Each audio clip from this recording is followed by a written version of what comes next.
রূপসী ঝর্ণার রূপ দেখতে আমাদের সাথেই থাকুন। আমরা এখন বড় দারোগার হাট ভাই ভাই হোটেলে আমাদের দুপুরের লাঞ্চের জন্য ঢুকবো। আমরা বড় দারোগার হাট আমাদের দুপুরের খাবার খেয়ে এখন আমরা রূপসী ঝর্ণার দিকে চলে যাচ্ছি। আমরা আমাদের রিজার্ভ বাসে উঠে যাচ্ছি। আপনারা চাইলে এখান থেকে সিএনজিতেও চলে যেতে পারেন, কিংবা হচ্ছে চিটাগাং রোডের যে কোনো গাড়িতে যেতে পারেন।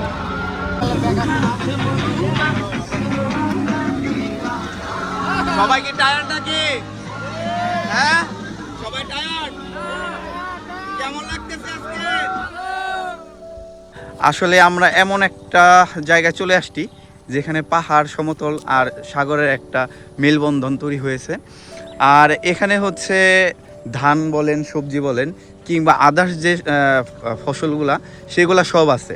তো আপনি আসলে এখানে আসলে গোলক দাদায় পড়ে যাবেন যে আপনি কি পাহাড়ে আছেন, আপনি কি সমতলে আছেন, নাকি আপনি সমুদ্রের কাছে আছেন। তো আপনারা যদি এই তিনটি সৌন্দর্য একসাথে দেখতে চান, তবে আপনাদেরকে অবশ্যই হচ্ছে এই সীতাকুণ্ড ভ্রমণ করতে হবে। কারণ সীতাকুণ্ড ভ্রমণ করলে আমার মনে হয় বাংলাদেশের অর্ধেক দেখার মতো হয়ে যাবে আর কি। অবশ্যই এটা গ্রামের মেঠুপথ হলেও আপনারা একটু পর পর এখানে হোটেল, ছোটো ছোটো রেস্টুরেন্ট কিংবা টং দোকান পেয়ে যাবেন। সেক্ষেত্রে আপনাদের আর চন্দ্রনাথ পাহাড়ের মতো পানি কিংবা আদার্স যে স্ন্যাক্স এগুলো কিনে আনতে হবে না। দেখতে পাচ্ছি রূপসী ঝর্ণা, আপনাকে স্বাগতম। 20 টাকা টিকিট লাগবে সম্ভবত। আমরা যাচ্ছি তাহলে রূপসী ঝর্ণার কাছাকাছি। দেখে মনে হচ্ছে আমরা ঝর্ণার খুব কাছাকাছি চলে আসছি। সামনে পাহাড় দেখা যাচ্ছে। এখন পাহাড় ক্রস করে যেতে হবে কিনা এটা আপনারা দেখতে থাকুন। আমরা কিন্তু ঢুকে গেছি দুই পাহাড়ের মাঝখান দিয়ে ছুটে চলা ছোটো রাস্তায়। অবশ্য রাস্তাটি কর্দমাক্ত। আমরা হচ্ছে দুই পাহাড়ের মাঝখান দিয়ে চলে যাচ্ছি। সামনে অবশ্য আমাদের একটি ঝিরিপথ পার হয়ে যেতে হবে। আপনারা সামনে দেখতে পাচ্ছেন একটি ঝিরিপথ আছে। আমাদের সহযাত্রী একজন আপু, উনি হচ্ছে এই পানিতে ভালোই একটু উপভোগ করতেছেন। আমরা হচ্ছে এই ঝিরিপথে ঠান্ডা পানি পার হয়ে হচ্ছে আমাদের কি শান্তি, পাটা ভিজালাম। কতদিন পর মনে হলো একটা শান্তির ছোঁয়া পেলাম আর কি।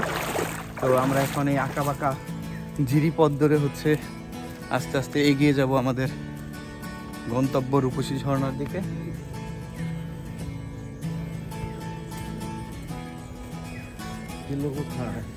তো এখানেও দেখতে পাচ্ছেন ঝিরি, ঝর্ণার থেকে ঝিরিগুলো নেমে আসছে। আমরা এগিয়ে যাচ্ছি এরকম ঝিরিপথ ধরে।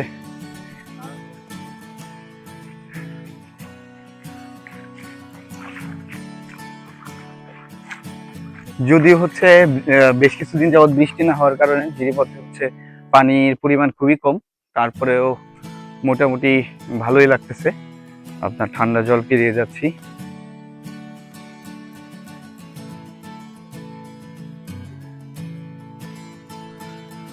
আমরা হচ্ছে টাঙ্গুয়ার হাওরে দেখেছিলাম এরকম নীল জল। তো এখানে এসেও কিন্তু আমরা হচ্ছে ঝিরির পানিগুলা আপনার একদম নীলাভ বর্ণের ধারণ করা আছে। রাতের বেলা হয়তো এই ঝিরিগুলাতে হচ্ছে আপনার চিংড়ি মাছ পাওয়া যাইতে পারে, কাঁকড়াগুলো ধরা যায়। আমরা এইভাবে হচ্ছে ঝিরিপথ ধরে এগিয়ে যাচ্ছি। আমার বন্ধু রফিক মুন্সি চলে যাচ্ছে সামনের দিকে।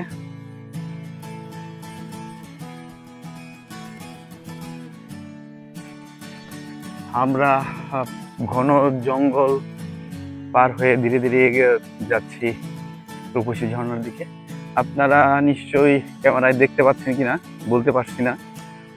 এই জঙ্গলের ভিতরে গাছের মধ্যে যেন কি সাদা সাদা ফুল দেখা যাচ্ছে। ফুলগুলো কিন্তু মারাত্মক ধরনের এক সৌন্দর্য সৃষ্টি করেছে আর কি।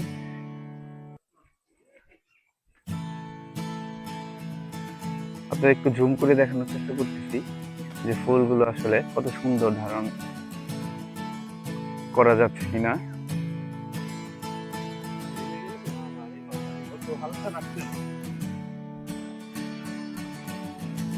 আমরা আরেকটি ঝিরিপথ দিয়ে নামবো।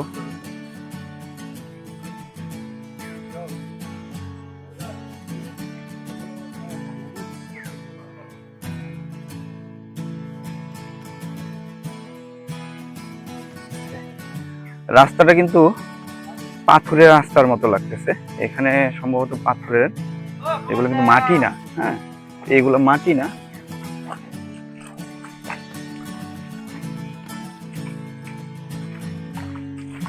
সচরাচর দেখা যায় না, যদিও এই সৌন্দর্যগুলো উপভোগ করার জন্য মূলত হচ্ছে আমাদের বেশ কষ্ট করতে হচ্ছে। এই পাহাড়ি নুড়ি পাথরের রাস্তায় খালি পায়ে হাঁটতেছি। তো আমি মূলত হচ্ছে আমার নিজের চাহিদা পূরণের জন্য, নিজে উপভোগ করার জন্য হচ্ছে এই ট্যুরগুলো দিয়ে থাকি। তারপরে আপনারা যদি আমার এই ব্লগ দেখে কিংবা আমার ক্যামেরার মাধ্যমে এই প্রকৃতিগুলো দেখে যদি একটু আপনারা আনন্দিত হন কিংবা আপনাদের ভালো লাগে, তাহলে অবশ্যই আমাকে সাবস্ক্রাইব করবেন, লাইক করবেন, কমেন্ট করবেন, যাতে আমার এই কষ্টগুলা আমি কন্টিনিউ করতে পারি আপনাদের জন্য।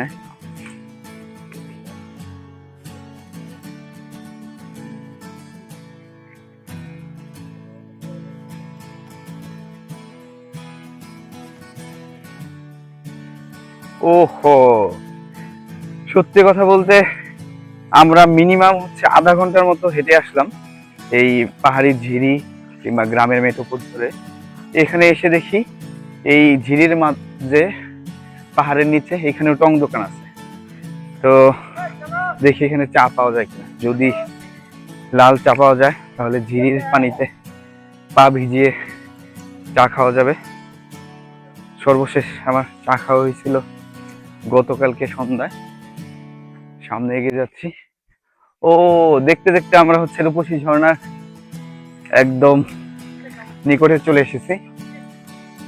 এখন কথার কথা হচ্ছে পানি আছে কিনা এটা দেখতে হবে। আর পানি না থাকলেও তেমন কোনো আফসোস থাকবে না, কারণ হচ্ছে আমরা ঝিরিপথ ধরে হাঁটতে বেশ কিছু মজা পেয়েছি। অবশ্য ঝর্ণার শব্দও পাওয়া যাচ্ছে, পানির শব্দ। ক্যামেরায় আসতেছে কিনা, পাহাড়ের গা বেয়ে দুধ সাদা ঝর্ণার পানি ঝিরিতে এসে পড়তেছে। ওয়াও, চমৎকার চমৎকার। এই শীতের শুরুতে যে এখানে এসে এইরকম একটা ঝর্ণা পাবো, পানি যে থাকবে, এতেও অনেকটা হচ্ছে আপনার খুশি হওয়ার একটা ব্যাপার আছে।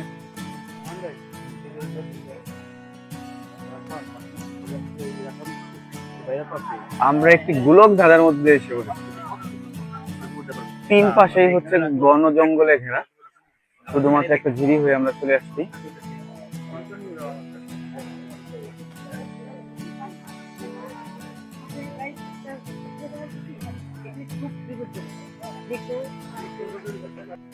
পাহাড়ের গা বেয়ে আস্তে আস্তে উঠে যাব ঝর্ণার দিকে।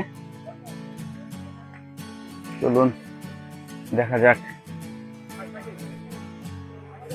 কিন্তু একটি রিস্কি একটা ব্যাপার স্যাপার হয়ে যায়, তারপরে আসলে ট্যুরে এসে এই ধরনের ঝর্ণা একটু রিস্ক না নিলে মন্দ হয় না।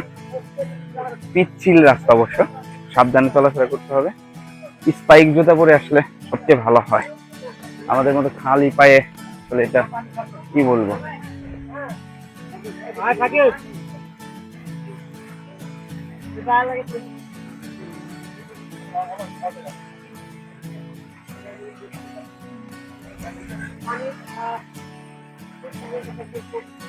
একদম পানি, যদি অল্প পানি, বা হচ্ছে পানিগুলো অনেক সুন্দর লাগতেছে আমার কাছে।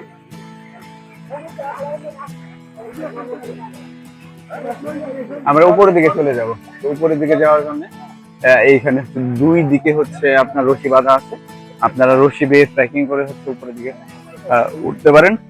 তবে সাবধানতা অবলম্বন করে সবারই আনন্দ উপভোগ করা উচিত।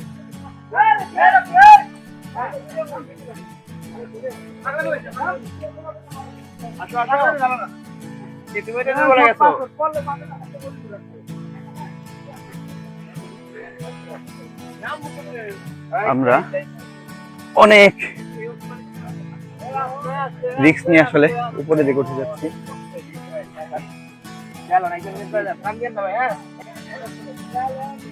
আমি রশিটা ধরে উপরে দিকে উঠতে পারছি, অনেক পিচ্ছিল। আচ্ছা যান ভাই, যান যান যান। আচ্ছা উঠেন, আমরা ওই উপরে দিকে উঠবো। ও উঠেনি, নাহলে পড়ে যাবে।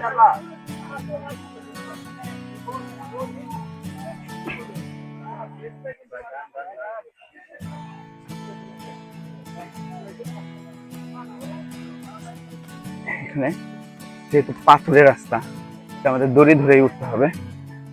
আপনারা দেখতে পাচ্ছেন কিনা, খুব রিস্কের মাধ্যমে উঠতেছি উপরে।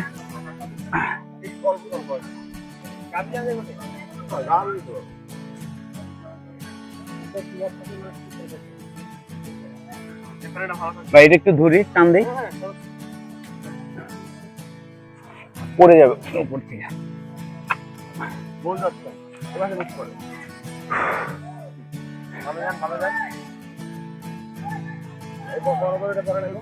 হ্যাঁ হ্যাঁ,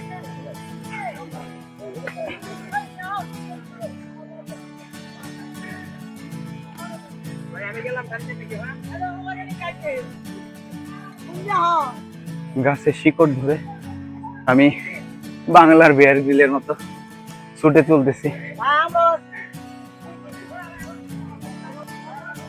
দেখেন আমরা আসলে কি পরিমাণ উঁচুতে উঠতেছি। আমি কিন্তু অনেকটা হামাগুড়ি দিয়ে উঠতেছি রশি ধরে, আপনারা দেখতে থাকুন। এখানে কিন্তু অনেক রিস্কি, এখানে শিশু, বাচ্চা কাচ্চা কিংবা মহিলা মানুষ না ওঠাই ভালো।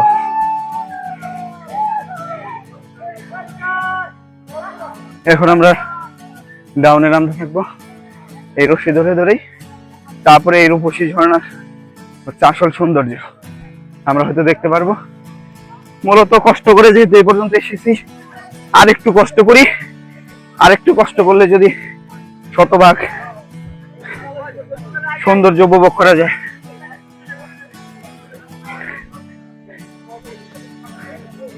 এই তো আমরা চলে এসেছি।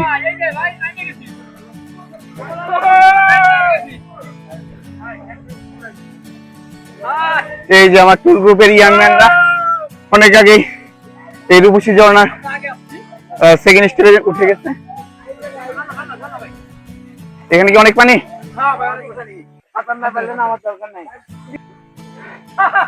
আপনাদের দেখাচ্ছি যে আমরা আসলে কোথায় উঠে এসেছি। আসলে এরকম সৌন্দর্য উপভোগ করার জন্য একটু কষ্ট করতে কারো আপত্তি থাকার কথা নয়, যদিও এটা খুবই একটা রিস্কি একটা জায়গা। এই যে একদম পাথরে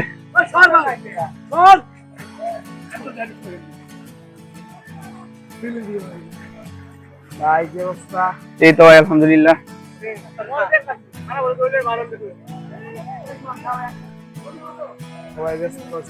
সবাই টুকটাক ব্যস্ততার মধ্যে আছে ছবি তোলা নিয়ে।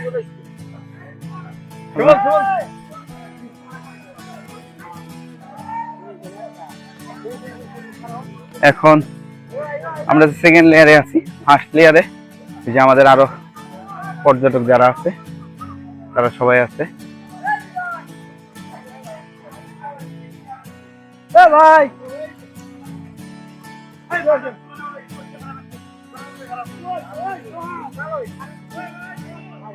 আমরা এখন চলে এসেছি রূপসী ঝর্ণার সেকেন্ড লেয়ারে। আপনারা দেখতে পাচ্ছেন নিচে আসলে অনেক লোকজন ওয়েট করতেছে। সবাই অবশ্য রিস্ক নিয়ে উপরে ওঠার মতো সক্ষমতা রাখে না। মূলত একটা গিরি খাদের মতো আমরা এখানে চলে আসছি। চারদিকে ঘন জঙ্গল, আর আমরা দাঁড়িয়ে আছি ঠিক পাহাড়ি রাস্তায়। আপনার পিছনে যে দেখতে পাচ্ছেন একদম লেয়ারে লেয়ারে সাজানো পাথর, সেই পাথরের বুক চিরে দুধ সাদা ঝর্ণার পানি নেমে যাচ্ছে।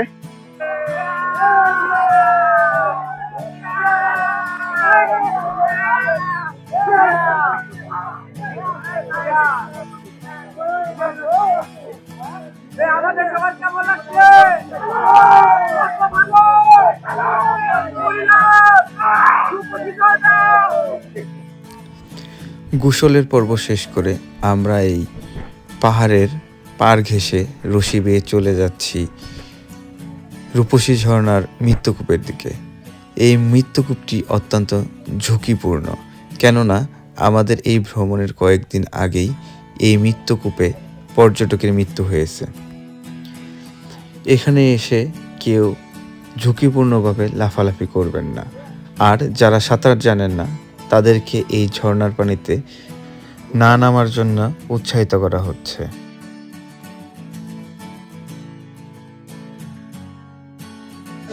এখানে কিন্তু হচ্ছে নাস্তা পেতে পারবেন আপনি রূপসী ঝর্ণার পারে। কাকা সিঙ্গারা কত, সমোসা কত, আর লাল চা? এখানে আপনারা চা পাবেন, সিঙ্গারা পাবেন, সমোসা পাবেন, পেঁয়াজু আছে, সিঙ্গারা আছে, ছোলা আছে। কাকা ছোলা কত?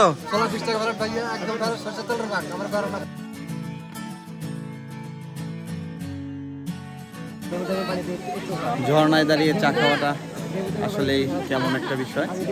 এই দুর্গম ঝর্ণার এখানে আসলে মানুষের পদচারণায় মুখরিত। আমি এই ঝর্ণার নিচে দাঁড়িয়ে গরম চায়ে চুমুক দিচ্ছি।